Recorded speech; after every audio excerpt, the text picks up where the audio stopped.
your first 5 years, you had 5 coaches. Is that correct? Yeah, so Dean Bailey into Todd Viney, into Mark Neild, into Neil Craig, into Paul Roos. Wow. Does that, again, all of these are in hindsight, but at the time, are you thinking this is normal, this is hard? Like, what are you thinking with the coaches coming in and out the door?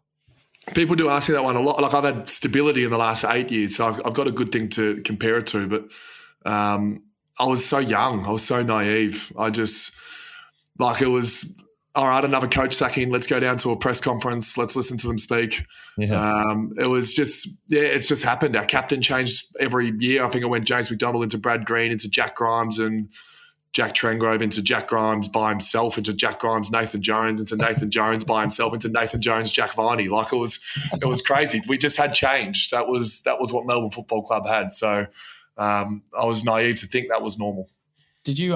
I assume that when a new coach comes in, a lot of guys are trying to prove themselves and show what they're worth and stuff. So people almost having to do that every year for 5 years. It'd be probably a quite exhausting sort of process.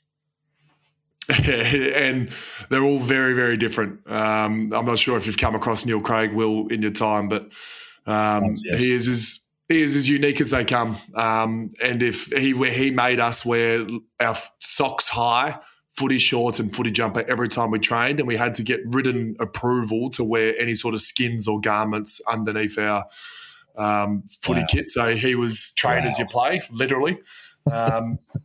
Todd Viney just wanted to coach the way he played, so he just wanted to belt everyone. He would be in his suit pants and polo ready to go to the coach's box and have the bump bag just absolutely nailing blokes in the warm-up handball drill.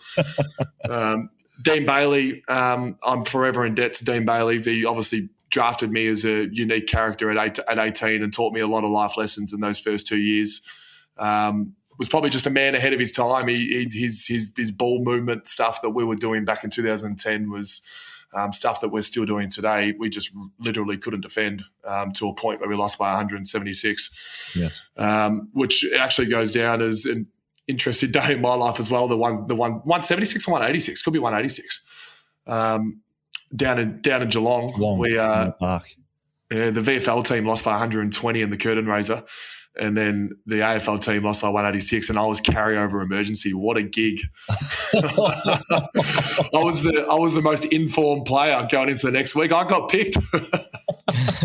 I mean, that was the week that we got all these photos and videos of the 186. Boys. Yeah, 186. Still not the biggest margin though. That was 190 when Fitzroy beat Melbourne. Okay, what year was that? Don't know. Don't have that one in front of me.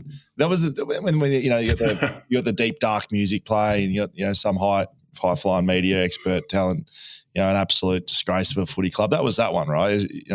Lose by a huge margin. You spent a lot of time down the bottom of the ladder in your first years at the footy club.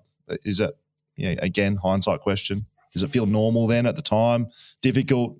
How do you get yourselves out of that? I mean, again, it could come down to naivety, but the fact that I thought we were a chance to win every game I went into.